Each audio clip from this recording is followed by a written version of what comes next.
kumikinang na ulo, Diego Bandido. Magandang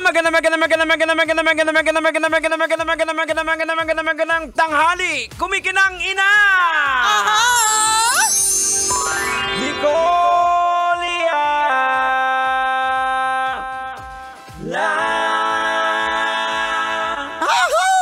Ay, congratulations! Ay, thank you naman. Maraming salamat. May sing-sing ka na. Corrected by mga sing-sing mula kay Mayet de la Rosa. Meron, check. Correct, check. Pero syempre, meron ding sing-sing mula sa Manila Broadcasting Company. Yes. Mula sa MBC Media Group. Kasi kagabi po, inawardan po ng sing-sing ang lahat ng mga loyalty awardees for 20 years. 20 years! Grabe! Ang tagal ko ng loyal dito sa kumpanyang to, di ba? Pero alam mo, yung loyalty, Jegs, is one of, I think, sa pamilya namin, ito yung isa sa mga values na meron kami. For example, very loyal kami pagdating sa mga tao eh. So kunwari, meron kaming tao na nagustuhan. Laging yun at yun lang mga pinupuntahan namin. O kaya restaurant. O kaya lugar. Kaya minsan sinasabi ng iba, nandiyan na naman kayo sa ganyan lugar. Di ba kayo nagsasawa? Oo, di ba kayo nagsasawa? Totoo, yan yung tanong. Hindi ba kayo nagsasawa? Nandiyan na naman kayo ulit. Pwede namang mag-try ng iba. Pero kasi nga, ang virtue na merong yung pamilya namin, loyalty. At kapag kasi ramdam namin na maganda yung pakikitungo sa amin, maganda yung service, ba't pa ako lalayo? Correct. Minsan nagtatry ng bago. Kunyari, meron kami mga favorite na restaurants lang. Laging doon. As in, pag walayo pa lang kami, naglalakad pa lang kami papunta sa restaurant, hinahanda na nila yung order namin kasi. Kabisado na nila. Kabisado na nila. Alam na nila yung oras ng pagpunta. Alam na nila yung mga order ng mga bata. Ganon. At pag may nagtatanong, bakit dyan ulit? Lagi na lang dyan, hindi ba mag-try ng bago? Yun nga, very loyal kami. Maski sa mga tao. Sila't sila pa rin yung mga kukunin namin, yung mga ganon. Gusto namin yung ganyan. So, kaya siguro, yung pagstay ko ng 20 years dito sa MBC, dito sa Love Radio, hindi naman siya kagulat-gulat sa akin. Bakit naman ako lalayo? Diba? Yun lang naman yun. Sinubukan na po ako nga ipirata dati. Tama. Noong 2010, diba? Correct. Ngunit hindi rin po nagtagumpay. Pero grabe yung offer sa inyo nun, no? Siyempre wala naman yatang pagpipiratang hindi langit ang i-offer sa'yo, diba? Pero dyan mga kabisya, ako po makakapag-attest po sa loyalty ni Nicole kasi yung offer na yon is parang siguro kung kahit kanino i-offer parang hindi mo tatanggihan. Di ba? At alam mo ba yung talagang make me to stay here? Si Kajot. Oo, si Kajot. Kasi nung nakita ko siya na umiiyak kasi siya, tapos sabi niya, sasama na lang daw siya, papaano na lang daw yung love pag nawala ako. Parang ganon. Siya yung naglakas ng loob na magsabi. And it was so innocent. Alam mo, innocent kasi siya lagi eh. Tapos alam mo yung very pure na talagang worried siya na. Yung heart talaga ni Kajot, makikita mo talaga. Makikita mo talaga yung kanyang puso na very sincere talaga siya sa worry niya. Tsaka yung umiiyak talaga siya. Tapos nakita ko siya, tumatawid siya na parang, oo nga naman, papaano na nga pala yung mga tao kapag ka umalis din ako? I mean, hindi ko naman tinataas yung sarili ko. Ang sinasabi ko lang is, di sama-sama na lang din tayo. Ganon. Pero syempre, hindi naman lahat gusto na, hindi siya alis. Kasi may nag-aabang din ng corona mo. Correct. Meron din naman. Gets din naman talaga natin yun. Pero wala, ganun talaga di ba? And meron po talagang sa palagay ko, meron pong magandang balik sa'yo or gift sa'yo kapag ka ikaw ay loyal. Hindi ba? Hindi ba ang mga loyal na servants sa kanilang mga masters? Di ba, sabi ko nga, ano yung isa sa mga pangarap ko, Jegs? Na merong isang tambalanisang mayaman na madaling mamatay na na maisip-isip niya na dito ko na lang ibigay ko yung kayamanan ko kay Nicole kasi pinaligaya niya ako. Saan ko naisip yung konseptong yun? Doon sa mga kakilala ko na loyal servants sa kanilang mga kanilang mga amo sa ibang bansa na dahil napaka-loyal nila sa kanila iniwan yung mana. Ganon. Kasi merong magandang balikan loyalty. Ganon. And to think about it sa panahon na yun na hindi ka, siguro sabihin na natin, hindi ka pa ganun ka-mature and like ngayon yung wisdom mo, di ba? Correct. Oo, 2010. Pero nagawa mo yun. Oo nga, imagine, fair. lalaki nga hindi mo maayawan, pero During that time, mga lalaki, hindi mo maayaw. Pero naayawan mo yung offer. Correct! Totoo. In fairness talaga. Alam mo, may tama ka, lalaki nga, hindi ako makatanggi. Pag nandiyan na, hindi na ako nag-iisip, lalaki yan eh. Pero yung offer, natanggihan ko. Diba? Meron talagang tinatawag na proper guidance si Lord. Kaya kapag ka meron kang major decision making, lagi ka talaga magdadasal na ibigay sa iyo yung tamang, bigyan ka ng tamang sign, bigyan ka ng tamang puso para makapagdesisyon. Ang hirap eh. Sa totoo, hindi po ako magpapaka-plastic that offer. It was very difficult to turn down. Tama. Kasi talaga, bongga talaga siya. Again, wala naman po pinipirata ng hindi po bongga yung yung offer. Kasi yun nung inofera nga, nasa Yes FM pa ako noon. Oo, talaga. Anong balita? Kasi alam mo, ang bilis talaga ng balita eh. Kasi sa totoo, wala kami pinagsabihan. Pero ang bilis kumalat. Tapos apparently, parang nanggaling sa ibang stasyon yung yung balita. Tapos nakwento sa mga taga dito. Kasi kami ni Chuper noon, hindi kami hindi kami nagsalita kasi ayaw namin mag-cause ng panic. Panic, tama. Kasi kapag ganun, marinig kang ganun, baka madiskarel yung mga tao. Ayaw namin ng ganun, kaya tahimik lang kami. Kaya ang gulat namin, nung na-shock kami, ang daming may alam, may pakpak talaga ang balita, may tenga ang lupa. Confirmed. Parang naisip ko ngayon, hindi naman siguro ako ganun kasamang tao. Kasi kung masamang tao ako doon, inasar ko na kayo. Oo nga. Tahimik ka nun. Pero tahimik ka lang. Diba? Anong usap-usapan nun? Uy, talaga. Aalis daw sila. Diba? May ganon. Nakakaloka. At doon ko lang din na-realize kung gaano din kabait si Chuper. Alam ko paano? Hindi ko nga alam kung bait yung tawag dito o pinapasa niya lang sa akin yung problema. Kumala. Oo, kasi ang sabi niya, kasi dalawa kaming kinukuha. Siyempre, tambalan yon. So, ang tanong, ang sabi ko, ikaw, Chups, partner, anong decision mo? Ang sabi niya sa akin, kung anong decision mo, go ako. So, if you decide to leave, I will go with you. If you decide to stay, I will stay with you. Yun. So, sabi ko, bait naman ng taong to. Pero naisip ko rin, parang sa akin lang napunta yung responsibilidad. Pero di ba, nakakapanik kasi kung ano pa man ang mangyari sa amin, di ba, decision ko lang. Correct.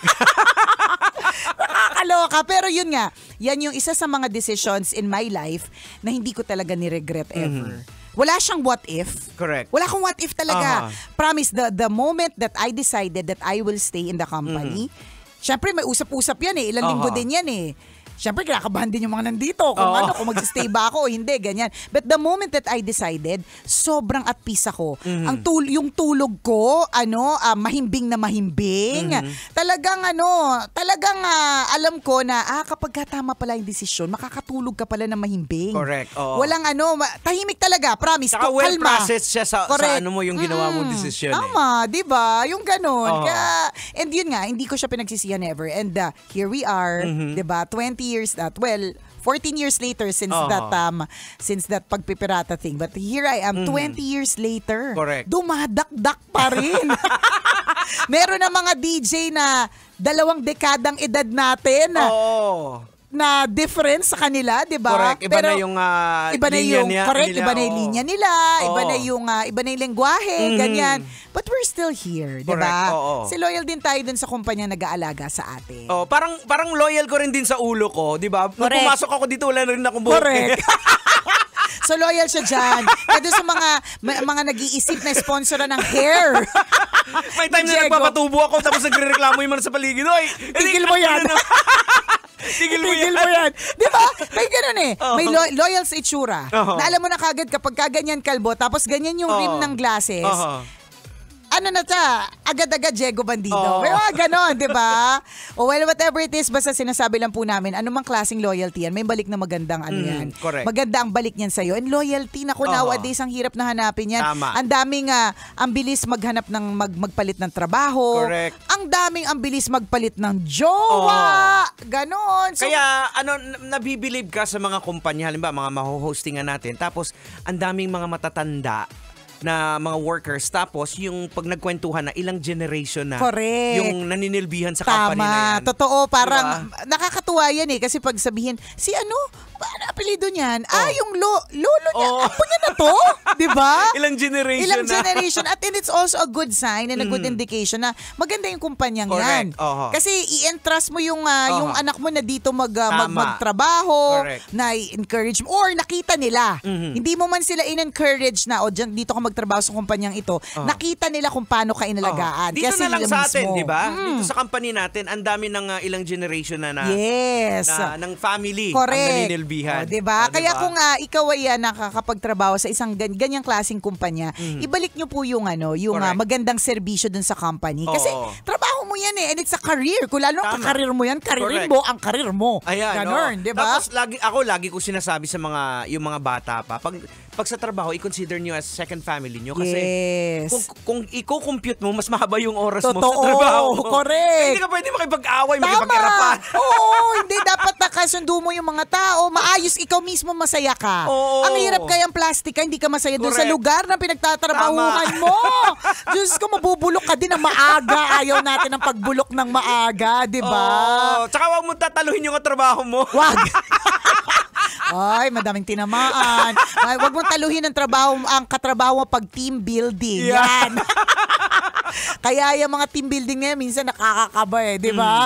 Congratulations sa lahat ng mga loyalty awardee. Syempre, yan din yung bukod sa raffle, yan din yung isa sa mga highlights tuwing merong Christmas party. Correct. The loyalty awards and the service awards. And Congratulations. Speaking of congratulations sa'yo, congratulations din pala sa naging representative natin sa Christmas party. Kay Peter Toralba. Yan. Ano po kasi merong, alam mo na, kapag merong pong party, merong pong alay. So yung alay din sa Christmas party kahapon, ayan, nanalo ng first runner-up. Yan, first runner-up. Representative ng team namin yan. Ayan. Hindi man kami yung mismo nag-perform, kami, moral support system. Ang ingay ng mga team budol eh. Oo, for sure. May pa-streamer pa. May patarpulin. Correct! May mga pailaw-ilaw. Oo! Kaya alam mo, yun naman din yung nakakatuwa. Alam mo, kapag party, walang estado eh. Tama. Totoo, di ba? Pati yung boss natin si Ma'am boss, Cynthia. di ba? Sasayaw, correct. Gina G, lahat, di ba? Well, yung mga bago talaga medyo matik alay sila, 'di ba? Pero ibig sabihin lahat game na game eh. Kung ano man yung iambag mo, minsan 'di ba kunyari, merong group presentation, hataw na lahat sa patsa, 'di ba? Pero yung boss na hindi na masyadong makasayaw, appear pa din. Correct. As appearance lang, ganon. Para sumakit ng tenga ko kagabi sa apat-apat. Yung talaga! Yung apot-sapot na yan. Diba every year naman ganun? Kung ano mausong kanta, sigurado! Basic! Diba? Sa Christmas party, maririndi. Correct.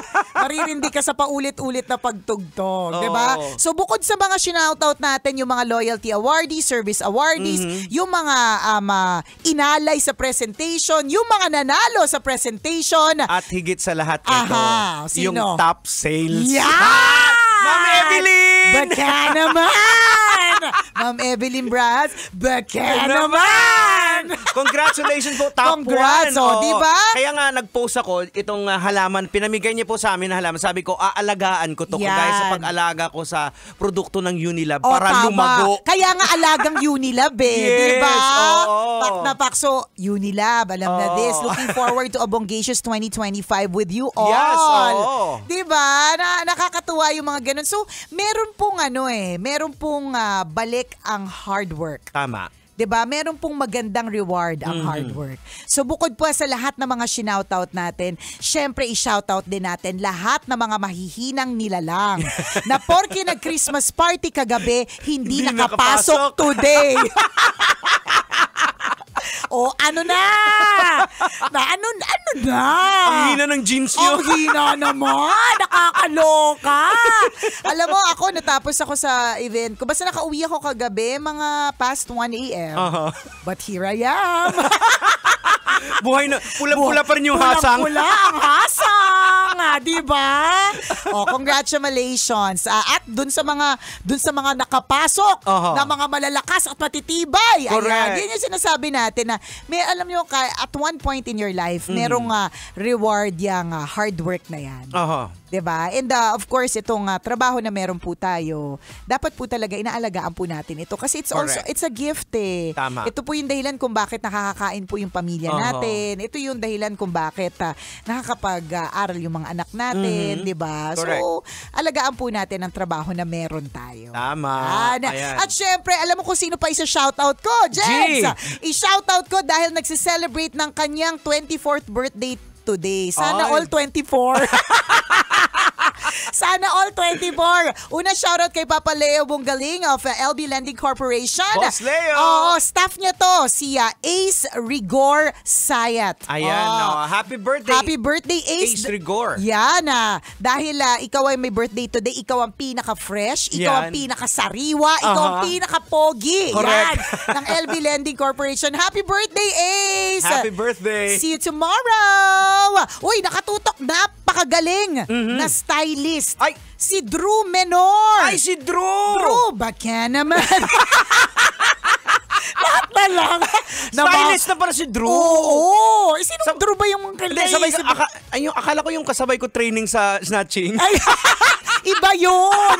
Yung kasabay mo na training sa snatching na Drew. Oo. Ano na? Nasa kulungan na. Ay, ganun ba? Buti nagbago na pala. Buti talaga nagbago ka. Ibang Drew to, si Drew Menor. Nag-umpisa to nung kasal namin ni Ren many years ago na siya yung coordinator for a particular catering. Okay. Tapos ngayon, lumevel up. Wow. Grabe pang malakasan na mag-style. Na. Oo, stylist yan. Wow. Baka naman, Drew. Pa-style ka naman dyan.